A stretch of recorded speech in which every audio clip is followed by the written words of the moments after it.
পূজা নামের এই মেয়েটির সবেমাত্র বিয়ে হয়েছে। তার চোখে রয়েছে সংসার করার নতুন নতুন স্বপ্ন, কিন্তু বিয়ের প্রথম রাতেই তার সঙ্গে এমন কিছু ঘটনা ঘটে যা রীতিমতো তার আত্মা কাঁপিয়ে দেয়। অনেক ভয়ঙ্কর ঘটনা যা সে কখনো স্বপ্নেও ভাবেনি। তার সঙ্গে ঘটে যাওয়া এইসব ঘটনা যখন সে তার বড় ভাবিকে জানায়, তখন তার বড় ভাবি তাকে একটা থাপ্পড় মারে। কিন্তু পূজার সঙ্গে এমন ঘটনা কেন ঘটল? এই ঘটনা যে পূজার সঙ্গে একার হয়েছে সেটা না, বলতে গেলে অনেক মেয়েরাই এই ধরনের ঘটনা শিকার হয়, যেখানে তাদেরকে শুধুমাত্র স্বামীর পণ্য হিসেবে ব্যবহার করা হয়।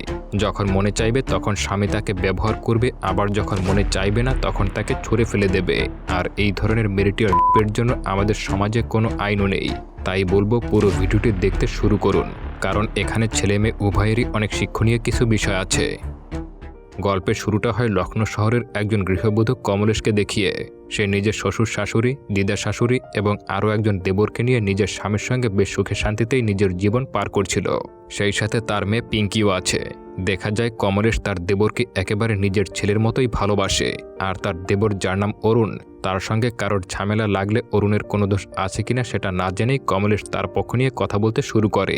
এমনকি তাদেরকে পিটিয়ে অরুণকে বাঁচিয়ে নিয়ে আসতো। এরপর যখন তার শ্বশুর এসব জানতে পারে তখন সে কমলেশকে ধমক দিয়ে বলে, তোমার কি বুদ্ধি নেই? আগে তো জানবে যে এতে অরুণের কোনো ভুল আছে কিনা।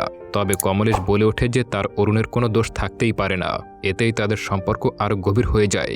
এমনি করে তাদের জীবন বেশ ভালোই কাটছিল। তবে এখন অরুণ বড় হওয়ায় তার বিয়ের কথাবার্তা চলছিল। এতে বাড়ির সবাই মিলে অরুণের জন্য মেয়ে দেখতে শুরু করে। তবে অরুণের ঠাম্মি তাদের সঙ্গে যেতে চায় না। দেখা যায় ঠাম্মি সবসময় চুপচাপ থাকে, কারোর সঙ্গে কোনো কথাই বলে না। তবে সে কেন এইভাবে চুপচাপ থাকে বা সে কথা বলতে পারে কিনা সেই ব্যাপারটা আমরা সামনেই জানতে পারবো। এরপর সবাই মিলে পূজা নামের একটি মেয়েকে দেখতে যায় অরুণের জন্য। পূজা ইংলিশ নিয়ে অনার্স করছে। সে সবাইকে একটি সুন্দর ইংলিশ গান শোনায়। সবারই পূজাকে বেশ পছন্দ হয়ে যায়, কিন্তু কমলেশের তেমন একটা পছন্দ হয় না, কারণ এমন ইংলিশ মিডিয়ামে পড়া এবং সেই সাথে তাকে দেখে একেবারে ঘরোয়ামি মনেই হচ্ছিল না। কমলেশ রাজি না হলে অরুণ অনেক বলে কয়ে তাকে রাজি করিয়ে নেয়। আর সেই দিনই অরুণের সঙ্গে পূজার এঙ্গেজমেন্ট হয়ে যায়। এরপর একদিন কমলেশকে দেখা যায় সে তার শাশুড়িকে নিয়ে একটি অটো করে কোথাও যাচ্ছিল। তবে রাস্তায় জ্যাম হলে সে অটো থেকে বাইরে নেমে আসলে দেখতে পায় সেখানে প্রতিবাদ চলছে। তখন সে ভিড়ের মধ্যে থাকা সোনা নামের একটি মেয়েকে জিজ্ঞাসা করে এসব কেন হচ্ছে। মেয়েটি কমলেশকে জানায় যে তারা LGBTQদের অধিকারের জন্য প্রোটেস্ট করছে। সে আরও বলে তারা নিজেদের কথা মুখ ফুটে বলতে পারে না, তাই বলেই আজ তারা এভাবে রাস্তায় নেমেছে। এসব শুনে কমলেশ ছেঁচি করে সেখান থেকে ফিরে আসে। তবে ফেরার পথে সে ওখানে পূজাকেও দেখতে পায়। পূজাকে দেখে তো কমলেশের চোখ কপালে। এমনিতেই সে LGBTQদের কথা শুনে রেগে আছে। আর পূজাকে ওইভাবে দেখে সে ভীষণ ক্ষেপে যায় আর তাকে নিয়ে সোজা বাড়িতে চলে আসে। এরপর বাড়ি গিয়ে সে পূজাকে আলাদা ঘরে নিয়ে জিজ্ঞাসা করে, আচ্ছা বলো তো, তুমি কি কোনো লেসবিয়ান? কমলেশ এই নামটাও ঠিকঠাক মতো উচ্চারণ করতে পারছিল না। তবে সে ওই মানুষদের অধিকারের জন্য তাদের হয়ে লড়াই করতে চায়। এসব শুনে কমলেশ পূজাকে বলে, এসব কেমন কথা? আমাদের মতো ভালো ফ্যামিলির বউদের পেপার পড়া শুরু হয় লাস্ট পেজ থেকে, আর সেখানে রান্নাবান্নার সব টিপস আর ট্রিক্স দেওয়া থাকে। আর কমলেশের মতো পূজা ওইসব আন্দোলনে নিজেকে জড়িয়ে অনেক ভুল করেছে। তাই সে পূজাকে বলে, এখনই তুমি মায়ের পা ধরে ক্ষমা চাও আর বলো তুমি এমন ভুল আর কখনোই করবে না। তুমি আজ থেকে আর কোনো আন্দোলনে যেতে পারবে না। কিন্তু পূজা নারাজ হয়ে যায়। সে বলে ওঠে, আমি যদি কারোর ভালোর জন্য আন্দোলন করি তবে কোনো অপরাধ নেই, তাহলে কিসের জন্য আমি ক্ষমা চাইব? সে কমলেশকে উদ্দেশ্য করে বলে, আপনাদের মতো মেয়েদের তো বাইরের দুনিয়া সম্পর্কে কোনো ধারণাই নেই। তবে যাদের আছে তাদেরকেও আপনারা সামনে এগোতে দেন না। এসব শোনার পর কমলেশ রেগে গিয়ে এঙ্গেজমেন্টের রিংটা পূজার হাত থেকে খুলে নেয়। এর মানে সে কিছুতেই এমন মেয়েকে তাদের বাড়ির বউ করতে চাইছে না। তবে কমলেশের ফ্যামিলির সবাই এটা জানার পর কমলেশের উপর বেশ রেগে যায়। সবাই এভাবে না জেনে শুনে একটা সম্পর্ককে ভেঙে দিয়ে আসার জন্য কমলেশকে বকতে শুরু করে। এদিকে কমলেশের হাজব্যান্ড বিনয় বলে ওঠে, তুমি এমন পরিস্থিতি তৈরি করেছ, তাই এখন সবটা তোমাকেই ঠিক করতে হবে। সেই সাথে অরুণও কমলেশকে সবকিছু ঠিক করার জন্য কথা জানায়। কিন্তু কমলেশ কিছুতেই পূজার কাছে গিয়ে ক্ষমা চাইতে রাজি হচ্ছিল না। তবে কিছুক্ষণ পরই তাদের বাড়িতে পূজা চলে আসে। আর এসে সে কমলেশের সঙ্গে আলাদা করে কথা বলে এবং বলে, তোমার অমন ব্যবহারের জন্য আমার বাবা ভীষণ অসুস্থ হয়ে গেছে, তাও আমি তোমার কাছে ক্ষমা চাইছি। তবে এটাই সত্যি যে কারোর অধিকারের জন্য লড়াই করা কোনো খারাপ কাজ নয়। সে আরও বলে, আমরা যদি শুধু নিজেদেরটাই দেখি তাহলে অসহায়দের কি হবে? আর এবার কমলেশ পূজার কথাগুলো শুনে বেশ ইমোশনাল হয়ে যায়। সে বলে, আসলে আমার মাথাটা একটু বেশি মোটা, আমি কোনো কিছু সহজে বুঝতে পারি না। তবে যেটা আমি একবার বুঝে যাই সেটার জন্য আমি সবকিছু করতে রাজি আছি। আর এভাবেই দুজনের মধ্যে সবকিছু ঠিকঠাক হয়ে যায় এবং পূজাকে আবারও সেই রিংটা ফিরিয়ে দেওয়া হয়। পরের দৃশ্যে দেখা যায় অরুণ আর পূজার বিয়ে হচ্ছে। তবে সেদিন পূজা বেশ অসুস্থ ছিল। সে কোনোভাবে ঔষধ খেয়ে বিয়ের পিঁড়িতে বসে। পূজা বেশ কষ্ট করে সব রীতিনীতি পালন করে। আর বিয়ে শেষ হওয়ার পর পালা আসে ফুলসজ্জার। তবে পূজার শরীর খারাপ থাকার কারণে সে অরুণকে বারবার নিজের শরীরের অবস্থা বোঝানোর চেষ্টা করতে শুরু করে। সে অরুণকে বোঝাতে থাকে আজকের মতো একটু গল্প করতে, সে পরের দিনে ঠিক হয়ে যাবে। কিন্তু অরুণ পূজার কোনো কথাতেই কান দেয় না।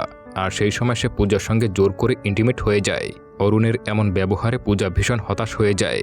তাই সে অরুণকে জানায়, তুমি আজকে যেটা করলে সেটা আমি কখনোই তোমার থেকে আশা করিনি। আরও ইচ্ছার বিরুদ্ধে কিছু করলে তাকে কি বলে জানো তো? এ কথা শুনতেই অরুণ ভীষণ রেগে যায় এবং বলে, বাইরের কেউ তো আর কিছু করেনি। আমি তোমার হাজব্যান্ড আর আমার পূর্ণ অধিকার আছে তোমার উপর। আর তাও যদি তুমি মনে করো যে তোমার এই কথা কেউ শুনবে, তাহলে বাইরে গিয়ে বলে আসো। এ কথা বলেই অরুণ পূজাকে ঘরের বাইরে বের করে দিয়ে দরজাটা লাগিয়ে দেয়। আর পূজাও ভাবে কাউকে তার সমস্যার কথা বলবে, কিন্তু বাইরে যেতেই শুনতে পায় কমলেশ একজনকে বলছে, মেয়েরা সবচেয়ে কিসে ভয় পায় জানো? তামাশা। আর এটাকে তারা বোমার থেকেও বেশি ভয় পায়। এ কথা শুনতেই পূজা হতাশ হয়ে নিজের ঘরে ফিরে আসে। ঘরে ফিরতেই অরুণ বলে, কি এখন নিজের ভুল তো বুঝতে পারলে? প্রথমবার বলে এটা ক্ষমা করে দিলাম, আর এমনটা কখনো ভুলেও করতে যেও না। এটা বলেই আবারও অরুণ পূজার উপরে হিংস্র জানোয়ারের মতো ঝাঁপিয়ে পড়ে। পরদিন ভোরে সবার আগে উঠে কমলেশ পূজা করতে উঠানে আসলে দেখতে পায় পূজা একেবারে ছাদের কিনারায় দাঁড়িয়ে আছে। কমলের সাথে সাথে তার কাছে গিয়ে জিজ্ঞাসা করে কি হয়েছে। পূজা জানায় সে বাড়ি যেতে চায়, তবে এখনও বাড়ির বড়রা কেউ ঘুম থেকে ওঠেনি। এজন্য কমলেশ পূজাকে যেতে দিতে চাইছিল না। এরপর কমলেশ পূজাকে দিয়ে বিয়ের পরের নিয়ম মানে সকালে উঠে নতুন কিছু রান্নাবান্না করা সেটা করায়, কিন্তু তখনও কেউ ঘুম থেকেই উঠছিল না। এটা দেখে এবার কমলেশ নিজে পূজাকে নিয়ে বেরিয়ে পড়ে তাদের বাড়িতে দিয়ে আসার জন্য। বাড়িতে গিয়েই পূজা আলাদা করে ওর মায়ের সঙ্গে কথা বলে এবং জানায় আগের দিন রাতে অরুণের সঙ্গে তার ব্যবহার কেমন হয়েছিল। তবে পূজার মা বলে, অরুণ তো তোমার স্বামী, ওর তো এসবের অধিকার আছে, এর জন্য তুমি এত সকালে বাপের বাড়ি ফিরে এসেছ। পূজা ওর মাকে অনেকভাবে বোঝাতে থাকে, তবে ওর মা বলে ওঠে, আমরা তো তোমাকে শ্বশুরবাড়ি পাঠিয়েছি, আর এই বাড়িতে আনার প্রশ্নই ওঠে না। তাছাড়া তোমার শ্বশুরের জন্য তো তোমার ভাইয়ের চাকরিটা হয়ে যেতে পারে, তাই বেশি ঝামেলা না করে সোজা শ্বশুরবাড়ি ফিরে যাও। মায়ের মুখ থেকে এসব কথা শুনে পূজা হতাশ হয়ে যায় আর কিছুই বলে না। তাই সে আবারও কমলেশের সঙ্গে শ্বশুরবাড়ি ফেরার জন্য বেরিয়ে পড়ে। তবে ফেরার পথে পূজা ওয়াশরুমের বাহানা বানিয়ে স্কুটি থেকে নেমে পড়ে আর সেখান থেকে পালিয়ে যায়। এরপর কমলেশ অনেক খুঁজেও যখন পূজাকে পায় না, তখন সে বাড়ি ফিরে আসে। বাড়ির সবাই এই ব্যাপারটা জানলে ভীষণ অবাক হয়ে যায়। তারা বুঝতেই পারছিল না যে কাল বিয়ে হওয়া মেয়েটা আজকে কেন শ্বশুরবাড়ি থেকে পালিয়ে গেল। কেউ কিছু বুঝতেই পারছিল না। এরপর সবাই মিলে পূজাকে খুঁজতে শুরু করে আর কমলেশও বেরিয়ে পড়ে পূজাকে খুঁজতে। একটা সময় কমলেশের মাথায় আসে পূজার বন্ধু সোনার কথা। সে ভাবে সোনা কিছু হলেও জানতে পারে, তাই সে সোনাকে কল দেয়। দেখা যায় সোনা নিজেই একটা এনজিও চালায়। কমলেশ সোজা তার সঙ্গে কথা বলার জন্য চলে আসে। তবে সোনা জানায় পূজা তাকে এই ব্যাপারে কিছুই জানায়নি যে সে কোথায় আছে। এখানে সোনা জানায় তাদের এই এনজিওটা নির্যাতিত মেয়েদের বাঁচানোর জন্যই কাজ করে। উদাহরণ দেওয়ার জন্য সোনা জানায়, কালকেই তো একটা মেয়ে সুইসাইড করার জন্য রেললাইনে গিয়েছিল, কিন্তু মরে গিয়েও সে বাঁচতে পারেনি। কয়েকটা জানোয়ার মিলে ওকে ছিঁড়ে খেয়েছে। এ কথা শুনে কমলেশ বলে ওঠে, সেজন্যই তো আমি সবাইকে বলি মেয়েদের এত বাইরে বের হওয়া ঠিক না, যেখানে সেখানে এভাবে আন্দোলন করা একেবারেই ভালো না। কিন্তু সোনা বলে, কিন্তু যেসব মেয়েরা ঘরেও আনসেফ। এ কথা শুনতেই কমলেশ চুপ হয়ে যায় আর সে কোনো জবাবই দিতে পারে না। এর মধ্যেই সোনার কাছে আরও একটা কল আসে। সোনা জানতে পেরে যায় যে পূজা এখন কোথায় আছে। এবার কমলেশও সোনার সঙ্গে সেখানে চলে আসে যেখানে পূজা বসেছিল। পূজার এমন বেহাল দশা দেখে সোনা বুঝে গিয়েছিল পূজার সঙ্গে হয়তো খারাপ কিছু হয়েছে। তবে পূজা সোনাকে কিছুই বলছিল না। এটা দেখে সোনা জানায়, তুই যদি আমাকে বলতে না পারিস তাহলে তোর ভাবিকে বলতে পারিস, তাহলে একটু হলেও তোর মনটা হালকা হবে। এ কথা বলে সোনা সেখান থেকে চলে যায়। সোনা যেতেই সেখানে কমলেশ চলে আসে আর পূজা এবার কমলেশকে আগের দিনের রাতে অরুণ তার সঙ্গে যা যা করেছিল সবটা জানায়। তবে এ কথা শুনে কমলেশ পূজাকে একটা চড় মেরে বসে আর বলে, স্বামী তো এসব করতেই পারে, তাছাড়া আমার অরুণ কখনোই কোনো খারাপ কাজ করতেই পারে না। এতে পূজা রেগে বলে, তোমার মতো এমন বোকা মানুষ আমি কোনোদিনই দেখিনি। এরপর পূজা বাধ্য হয়ে কমলেশের সাথে ফিরে আসে। তবে রাতে কমলেশ তার স্বামী বিনয়কে জিজ্ঞাসা করে, কিছু বছর আগে অরুণের সাথে কিছু ছেলেদের ঝগড়া বেঁধেছিল, সেটার কারণ কি ছিল? তবে বিনয় জানায়, কলেজের ছেলেদের মধ্যে এমন ঝামেলা তো প্রায় সময় হয়ে থাকে, কিন্তু অনেক বছর হয়ে গেছে তাই তার মনে নেই আসল ঘটনাটা কি। তবে কমলেশ জানায়, সেই তো অরুণকে কোলে পিঠে মানুষ করেছিল, তাই অরুণ যদি কোনো ভুল কাজ করে থাকে তার দায়ও তার। তাই সেও বিনয়কে জিজ্ঞাসা করে, কি মনে হয় আমাদের অরুণ কি কোনো খারাপ কাজ করতে পারে? তখন বিনয় বলে, তোমার দেওয়া শিক্ষার উপরে ভরসা করো। সেদিন বিকেলবেলা কমলের ছাদে বসে কাজ করছিল, আর পাশ থেকে তার মেয়ে পিঙ্কি স্কিপিং করছিল। হঠাৎ করে সে কমলেশকে জিজ্ঞাসা করে, আচ্ছা মা, এআই কি? তখন কমলেশ তার কোনো উত্তরই দিতে পারে না। তবে তখনই পাশের বাড়ির একজন আন্টি বলে ওঠে, যখন কম্পিউটার নিজের মাথা দিয়ে কাজ করে তাকে এআই বলে। এটা শুনে কমলেশ জিজ্ঞাসা করে, তুমি কিভাবে এটা জানলে? উত্তরে সেই আন্টি জানায়, কেন, আগের দিনের খবরের কাগজের ফ্রন্ট পেজে তো লেখা ছিল। এটা শুনে কমলেশ বুঝতে পারে সে কি ভুল করে আসছিল। সে তো শুধুমাত্র লাস্ট পেজটাই পড়ত, আর এবার থেকে সেও খবরের কাগজের ফ্রন্ট পেজ পড়তে শুরু করে। তবে হঠাৎ করেই কমলেশের মাথায় আসে পূজার বলা সেই কনসার্ট নামক শব্দটা। আর এবার কমলেশ সেই শব্দের মানে জানতে সোনার কাছে চলে আসে। সোনা জানায় এই কথাটার মানে হলো সহমত পোষণ করা। এরপর সে কমলেশকে সাথে নিয়ে একজন সাইকিয়াট্রিকের কাছে যায়। সে কমলেশকে জানায়, যখন দুইজন ইন্টিমেট হয় তখন সামনের জনের এতে সহমত আছে কিনা সেটা জানা ভীষণ গুরুত্বপূর্ণ। কিন্তু যদি কেউ ইচ্ছার বিরুদ্ধে করে সেটা হলো অপরাধ। তবে ইন্ডিয়াতে বৈবাহিক সম্পর্কের ক্ষেত্রে এমন জোরাজুরির ক্ষেত্রে কোনো আইন এখন পর্যন্ত করা হয়নি। এদিকে অরুণের সঙ্গে হানিমুনের কথা শুনতেই পূজা ঘাবড়ে যায়, তাও সে জোর করে যায়। তবে সেখানে গিয়েও অরুণ সেই একই কাজ করে, কোনো কথাই বলতো না, শুধু নিজের কাজ হাসিল করেই ছেড়ে দিত। তবে একদিন পূজা অরুণকে এসে বলে, আমরা কি আগের সব ভুল বুঝে আবারও সবটা নতুন করে শুরু করতে পারি না? আমি আগের সব কিছুই ভুলে যাব। তবে অরুণ তার কোনো কথায় পাত্তা দেয় না, উল্টো তাকে জোর করে বিছানায় টেনে আনে আর তার সঙ্গে জোর করে ইন্টিমেট হতে শুরু করে। এসবের জন্য এবার পূজা আবারও ভীষণ ভেঙে পড়ে। এদিকে পূজা সেই কথা শোনার পর থেকে এখন কমলেশ রোজ নিউজ পেপারের ফ্রন্ট পেজ পড়তে শুরু করে। সেই সঙ্গে সে এবার সোনা সেই এনজিওতে গিয়ে জয়েন করে, আর সেখানে হওয়া ক্লাসগুলোতেও অ্যাটেন্ড করে। এদিকে হানিমুনের শেষ রাতে অরুণ আর পূজাকে দেখা যায় দুজনে শপিং করে হোটেল রুমে ফিরে আসে। তবে পূজা আগেই ওয়াশরুমে ঢুকে পড়ে, আর সে কিছুতেই সেখান থেকে বেরোতে পারছিল না। এটা দেখে আবারও অরুণ বারবার করে দরজা ধাক্কা দিতে শুরু করে। তবে পূজা জানায় তার পিরিয়ড হয়েছে, তাই সে এখন কিছুদিন ইন্টিমেট হতে পারবে না। প্রথমে অরুণ বিশ্বাস করলেও পরে বলে, তুমি এখনো বের হচ্ছ না কেন? বেরিয়ে আমাকে দেখাও যে সত্যি তোমার পিরিয়ড হয়েছে নাকি মিথ্যা বলছো। এতে পূজা ঘাবড়ে যায়। পরের দৃশ্যে দেখা যায় পূজাকে হাসপাতালে অ্যাডমিট করা হয়েছে। এদিকে কমলেশও এই খবর পেয়ে দ্রুত তার মেয়েকে স্কুল থেকে নিয়ে সোজা হাসপাতালে চলে আসে। ভেতরে আসতেই পিঙ্কি ভয় পেয়ে যায় আর জিজ্ঞাসা করে, এত রক্ত কোথা থেকে বের হচ্ছে চাচি? পিঙ্কি তার মাকেও এই ব্যাপারটা জিজ্ঞাসা করে, কিন্তু সে তো কিছুই বলতে পারছিল না। এরপর ডাক্তার কমলেশকে দেখে জানায় পূজা তার ভ্যাজাইনাতে ব্লেড দিয়ে 2টা ক্ষত করেছে। যদিও এতে কোনো সিরিয়াস ইনজুরি হয়নি, তবে বেশ রক্তক্ষরণ হয়েছে। এসব জানার পরেও কমলেশ তার বাড়ির কাউকেই কিছু বলেনি, সবাইকে ফিরে যেতে বলে। এরপর যখন সে পূজার সঙ্গে দেখা করতে যায় তখন পূজা বলে, আমি আর সহ্য করতে পারছিলাম না। ওকে পিরিয়ডের বাহানা দিলেও ও শুনতে চাইছিল না, পিরিয়ড হয়েছে কিনা দেখতে চাইছিল, আর এতে আমি বাধ্য হয়েই ওই জায়গাটা কেটেছি।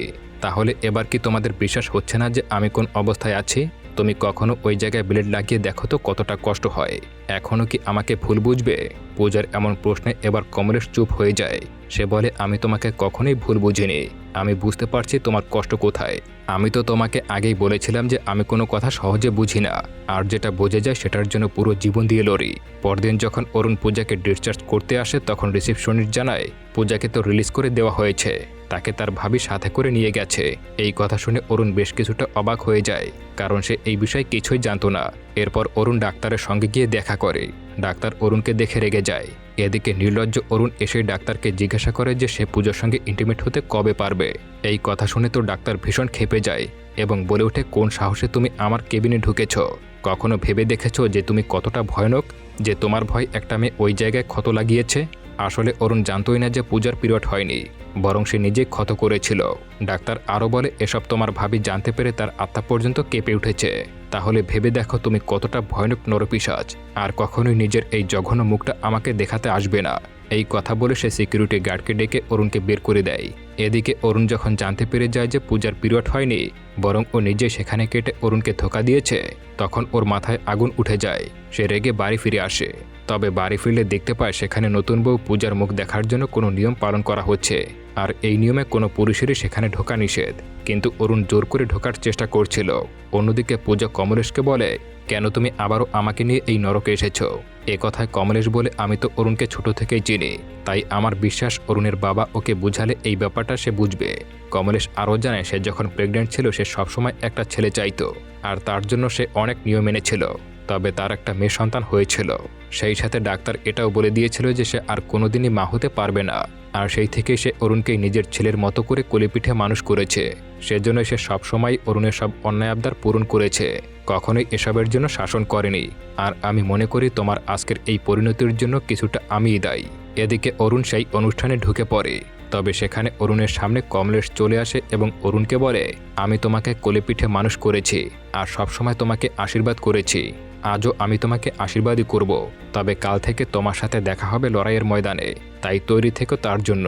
পরদিন সকাল হতেই কমলেশ বাড়ির সবাইকে জড়ো করে এবং পরিবারের সবাইকে অরুণের এমন কার্যকলাপের কথা জানায়। তবে এতে তারা তেমন একটা গুরুত্ব দেয় না, শুধু অরুণের বাবা অরুণকে পূজার কাছে ক্ষমা চেয়ে নিতে বলে। তবে পরে কমলেশ একা আলাদাভাবে নিজের শ্বশুরের সঙ্গে কথা বলে এবং জানায় অরুণ যেটা করেছে সেটা একেবারেই ঠিক করেনি, ওকে জেলে যাওয়া উচিত। তবে শ্বশুর বলে ওঠে, কি বলছো তুমি? আমার ছেলের এমন একটা ছোট অন্যায়ের জন্য এখন আমি ওকে জেলে পাঠিয়ে দেব নাকি? তোমার কি মাথায় কোনো সমস্যা হয়েছে? এই কথা শুনে কমলেশ বলে, তাহলে সেই কাজটা আমাকে করতেই হবে। এ কথায় তার শ্বশুর বলে, যদি আমার বাড়িতেই থেকে আমার ছেলের সঙ্গে এমন কিছু করতে চাও তাহলে আমার বাড়িটা আগে তোমাকে ছাড়তে হবে। তবে কমলেশ তখনও নিজের কথায় অটল আছে। এটা দেখে তার শ্বশুর একটা অটো ডেকে কমলেশ আর পূজাকে বাড়ি থেকে বের করে দেয়। বিনয় তাদেরকে আটকাতে গেলে তার শ্বশুর বলে, কমলেশ আবারও ঠিকই ফিরে আসবে, তাই চিন্তা করার কিছুই নেই। ও একটু পরই আমাদের কাছে এসে পা ধরে ক্ষমা চাইবে। আর হলেও ঠিক তাই, কমলেশ ফিরে আসে এবং নিজের স্বামীর কাছে ক্ষমা চায়। সে বলে, আমরা কোথায় যাব? আমাদের তো যাওয়ার কোনো জায়গাই নেই। তবে বিনয় বলে, তুমি তো ভুল কিছু করছো না, তুমি তো সত্যের পথে হাঁটছো, তাই তোমাকে আরও শক্ত হতে হবে। তাই তুমি যদি এখন আবারও এই বাড়িতে ফিরে আসো তাহলে যারা অন্যায় করেছে তারা কখনোই আর সেই অন্যায় করা থামাবে না। তাই এবার সে বাড়ি গিয়ে তার শ্বশুর শাশুড়ি থেকে আশীর্বাদ নেয় এবং জানায় সে যেভাবেই হোক না কেন জয়ী হয়েই ছাড়বে। এই কথা বলে সে পূজাকে নিয়ে পূজার দাদুর বাড়ি চলে আসে। দেখা যায় তার দাদু পেশায় একজন উকিল ছিল। তার দাদুকে পূজার ব্যাপারে জানালে সে জানায়, এই বিষয়ে সরাসরি তারা আইনি কোনো সাহায্য পাবে না, তবে শাস্তি দিতে হলে শুধু একটা উপায় আছে, আর সেটা হলো পণ নেওয়ার অপরাধ। আর এই অপরাধেই আসামির বেল পাওয়ার সম্ভাবনা অনেক কমে যায়। এতে পূজাও রাজি হয়ে যায়। তবে কমলেশ এতে রাজি হয় না। সে জানায় যে অন্যায়টা অরুণ করেছে, সেটার জন্য আমরা কেন বাকিদেরকে শাস্তি দেব? কিন্তু পূজা তার সঙ্গে একমত হয় না, কারণ অন্যায়টা এতদিন ধরে সেই সহ্য করে আসছে এবং তাকেই অনেকগুলো রাত সেই অত্যাচার সহ্য করতে হয়েছে। এরপর যখনই অরুণের নামে কেস করা হয় তখনই তাদের বাড়িতে পুলিশ চলে আসে। কিন্তু অরুণের বাবা আগে থেকেই সব সেট করে রেখেছিল বলে পুলিশ অরুণকে আর অ্যারেস্ট করে না। আসলে কমলেশ আগেই নিজের শ্বশুরকে এই ব্যাপারে জানিয়ে দিয়েছিল। পূজা কমলেশের এই কাণ্ডের কথা জানতে পেরে সোজা তার কাছে আসে এবং এইসব করার কারণ জিজ্ঞাসা করে। তখন কমলেশ পরিষ্কার জানিয়ে দেয় যে সে এমন কোনো কাজের জন্য তার শ্বশুরবাড়ির লোকদেরকে শাস্তি দেবে না যেটা তারা কখনোই করেনি। তাছাড়া ভুলটা তো অরুণ করেছে, তাই শাস্তিটা অরুণকেই দেব। এ কথা শুনে পূজা রেগে বলে, কিন্তু শাস্তিটা তুমি কিভাবে দেবে? কারণ এই ব্যাপারে তো কোনো কেস করার ফাইলই নেই। এদিকে তাদের শ্বশুরকে দেখা যায় যে নিজের দুই ছেলেকে সাথে নিয়ে পূজার বাড়িতে আসে। তবে সে নিজের ছেলেদেরকে বাইরে দাঁড় করিয়ে নিজে ভেতরে যায় এবং জানায়, কোনোভাবে যদি আমার ছেলের সঙ্গে পূজার ডিভোর্স হয়ে যায় তাহলে সে তো এখানে এসে তোমাদের ঘাড়ে উঠবে। তুমি কি সেটা চাও? এই কথা শুনে পূজার বাবা বলে ওঠে, আমি তো মেয়েকে আগেই আপনাদের কাছে দিয়ে দিয়েছি, তাই এখন আপনারা যা করবেন করতে পারেন, আমাদের কোনো দায় নেই। এটা শুনে সে গ্লাসের মধ্যে কিছু ওষুধগুলো পূজার বাবাকে খেতে দেয়, আর সেটা খেতেই পূজার বাবা হার্ট অ্যাটাক করে। এদিকে বাইরে বিনয় কিছুতেই নিজের ভাইয়ের সঙ্গে এক গাড়িতে বসতে চাইছিল না। নিজের ভাইয়ের এমন বাজে মানসিকতার জন্য তাকে ঘৃণা আসতে শুরু করে। এসব দেখে অরুণ বলে, আমাকে দেখে এভাবে মুখ লুকাচ্ছ কেন? এতদিন তো নিজের বউকে সামনে রাখতে পারোনি। আমাকে যদি এতই ঘৃণা লাগে তাহলে না হয় সামনে থেকে দুটো চর মেরে দাও, তবে অ্যাটলিস্ট একটা পুরুষত্ব হয়তো দেখাও। একথা শুনে বিনয় রেগে যায় আর বলে, একটা পুরুষ হতে হলে কি কি লাগে সেটা তুমি জানোই না। শুধু মেয়েদের উপর অধিকার ফলালেই পুরুষ হওয়া যায় না। এর মধ্যে ব্রহ্মা জানায় পূজার বাবার হার্ট অ্যাটাক হয়েছে। সবাই তাকে নিয়ে হাসপাতালে আসে। পূজাও তার বাবাকে দেখতে আসে। পূজার বাবা পূজাকে বলে, আজকে তোমার জন্য আমার এই দশা। আমি শুধু এটাই চাই যে তুমি নিজের শ্বশুরবাড়ি ফিরে যাও। এদিকে অরুণের মুখ দেখে তার হিংস্রতা আবারও প্রকাশ পাচ্ছিল। সে যেন পূজাকে আবারও বিছানায় পাওয়ার স্বপ্ন দেখছে। তবে পূজার এখন আর কিছুই করার নেই, তাই সে বাধ্য হয়ে শ্বশুরবাড়ি ফিরে আসে। আর এবার পূজার শাশুড়ি নিজের বৌমাকে ফিরে পেয়ে ভীষণ খুশি হয়ে যায়। সেই সাথে সে বাড়ির সবাইকে নিয়ে একটা পূজার আয়োজন করার কথা জানায়। এরপর অরুণ যখন মিষ্টি দিতে পূজা আর কমলেশের কাছে আসে তখন কমলেশ অরুণের দিকে অগ্নিদৃষ্টিতে তাকায়। এটা দেখে অরুণ বলে, আমার আর পূজার মধ্যে সব ভুল বোঝাবুঝি শেষ হয়ে গেছে, আমরা সবকিছু আবারও নতুন করে শুরু করব। তবে কমলেশ বলে, আমার কাছে আসিস না, দূরে সরে দাঁড়া। এরপর সে পূজাকে নিয়ে একটা ঘরে ঢুকে পড়ে। তবে ঢোকার সময় তাদের দাদি বলে ওঠে, 3 দিন হতে না হতেই আবারও ফিরে আসলি, এই কথা শুনে দুজনেই ভীষণ অবাক হয়ে যায়। কমলেশও অবাক হয়ে যায়, কারণ এতদিন তারা কেউই তাদের দাদি শাশুড়িকে কথা বলতে দেখেনি। তারা ভাবছিল হয়তো সে বোবা। সে তাদেরকে বলতে শুরু করে যে মেয়েরা এইভাবে চুপ থাকে বলেই ওই সমাজ মেয়েদেরকে নিচে নামিয়ে দেয়। তখন কমলেশ বলে, তাহলে আমি পূজার জন্য এখন কি করব? তার দাদি বলে ওঠে, তোমার মুখটা যেহেতু খুলেছ তাহলে সমাজের সামনে ওদের আসল মুখটা টেনে খুলে দাও, কারণ মেয়েরা সবটা মেনে নেয় বলেই সব দায় ওদের উপরেই এসে পড়ে। আর কোনোভাবে তোমরা যদি সেটা বলাতে পারো তখনই সবাই তোমার পাশে এসে দাঁড়াবে। তাছাড়া একজন মেয়ে হয়ে একজন মেয়ের পাশে দাঁড়াবে না তো কে দাঁড়াবে? এসব শুনে পূজা আর কমলেশ আরও বেশি সাহস পায় এবং তার আশীর্বাদ নিয়ে ঘরে চলে যায়। পরদিন তাদের বাড়িতে সেই পূজা শুরু হওয়ার আগে বিনয় কমলেশকে আলাদা ডাকে, পাশে দাঁড় করায় আর বলে, আমি বুঝতে পারছি তোমার অসুবিধা হচ্ছে অরুণের সঙ্গে একসাথে থাকতে, তাই আমি আমাদের জন্য একটা ফ্ল্যাট রেডি করেছি। তুমি চাইলে আমরা সবাই সেখানে গিয়ে থাকবো আর পূজাও আমাদের সঙ্গেই থাকবে। এই কথা শুনে কমলেশ বলে, কী করে আমি পরিবারের এমন সময় সবাইকে ফেলে যাব? তাও সে এখান থেকে যেতে রাজি হয় না। আর কিছুক্ষণ পরে সেখানে প্রবচন শুরু হয়ে যায়। তখন কমলেশ আর পূজা সবার সামনে গিয়ে বসে পড়ে। সেখানে বসে কমলেশ বলতে শুরু করে, আমরা আগে দ্রৌপদী, রুক্মিণী, রাধা এদের আলাদা আলাদা কাহিনী জানতাম, তবে এখনকার যুগের সব মেয়েদের একটাই সমস্যা, আর সেটা হলো এখন তাদের নিজের শরীরের উপর নিজের কোনো অধিকার নেই। প্রতিটি মেয়ে জীবনে শুধু জন্ম হয়, বড় হয়, বিয়ে হয় এবং তাদের স্বামীরা তাদেরকে ভোগ করে, আর তাদের শরীরের উপর আর কোনো তাদের অধিকার থাকে না। এরপর তো আবারও বাচ্চার জন্ম দেওয়া, এসব করতে করতে তাদের জীবনটা পুরোপুরি শেষ হয়ে যায়। এছাড়া কিন্তু মেয়েদের জীবনে আর কিছুই দেখা যায় না। এরই মধ্যে পূজা বলতে শুরু করে, সে বলে, আমার স্বামী প্রতি রাতে আমার সঙ্গে জোর করে আমাকে করে।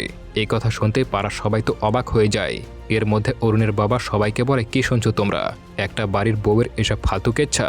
আর এবার কমলেশের শাশুড়িও নিজের বৌমার পাশে এসে দাঁড়ায়, সেও ওখানেই দাঁড়িয়ে থাকে।